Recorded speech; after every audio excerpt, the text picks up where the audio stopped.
You know that feeling, right?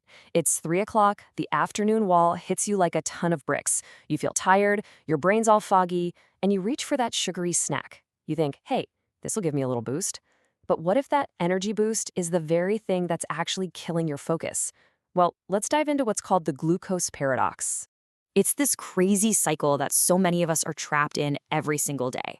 We grab something sweet for that quick burst of energy, only to find ourselves feeling even more wiped out and distracted just a little while later. So, what's the deal? Why does this happen? Well, it all comes down to a huge misunderstanding about what sugar is actually doing inside our bodies. So, let's start with that classic scenario, the afternoon treat. We've all been conditioned to think of it as a totally harmless reward, right? We feel that dip in energy, and we think of it like a temporary bug in our system, something a quick, sweet snack can just patch right up. Yeah, we see that cookie or that can of soda as a little hero swooping in to save our afternoon. But the reality? Oh, it's so much darker. That boost is actually a drug that, in the end, completely destroys your focus. I know that's a powerful claim, so let's unpack what that really means for your brain. And this brings us right to the core of the problem. Sugar is basically a drug in disguise. To really understand the effect it has on our ability to concentrate, we gotta look past the sweet taste and see what's really going on at a neurological level. Inside our brains. Just take a second and really let that sink in. This isn't just some clever metaphor. The source material is stating that the biochemical process that gets triggered by sugar is identical to what happens with Class A drugs. We're talking substances like cocaine. This is the exact mechanism that drives cravings and keeps you crawling back for more, long after that initial boost is gone. So what is this dopamine feedback loop anyway? Well, when you eat sugar, your brain gets this rush of dopamine, the feel-good chemical. And your brain, well, it absolutely loves that feeling. And it learns super fast that sugar was the trigger. This creates this incredibly powerful cycle. You feel a slump, your brain screams for that dopamine hit, you reach for sugar, and boom, the loop just gets stronger. But, the brain is only half the story here. While your mind is off chasing that dopamine high, your body is left to deal with the messy biological consequences. So let's look at the inevitable crash that follows every single one of these sugar spikes. Okay, so here's how it all goes down step by step. First, you eat the sugary thing. That causes your blood glucose to just skyrocket. Your body kind of panics and releases this flood of insulin to deal with all that sugar.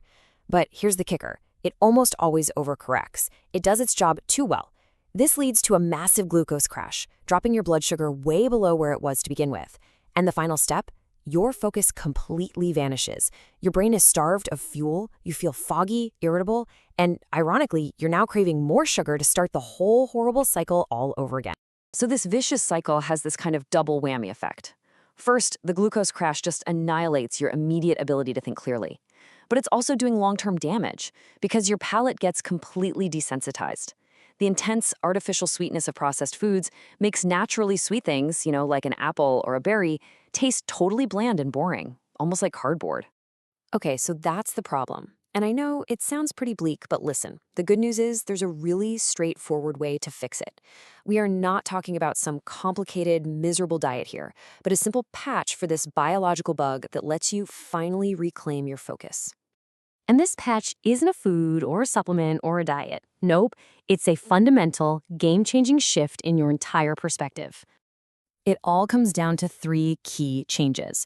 First, you've got to stop seeing sugar as fuel and start seeing it for what it actually is, a recreational toxin. Second, treat it like one. Just like you might with alcohol, consume it rarely, consciously, not as some daily tool to get through the day.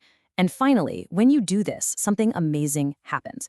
Your palate resets and you can actually start enjoying the delicious, natural sweetness in real food again.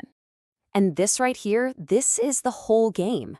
It's all about moving away from this old idea that sugar is a necessary source of energy and moving toward understanding that it's a really potent substance with serious downsides that you've got to handle with care. It sounds so simple, but just changing that label in your mind can fundamentally change your entire relationship with it. So we're going to end with this question for you to think about. The next time you feel that afternoon slump and your hand starts reaching for that sugary fix, just stop and ask yourself, are you really just treating a temporary bug in your system, or are you unknowingly feeding a powerful feedback loop that's actually causing the problem in the first place? The answer? Well, it could change everything.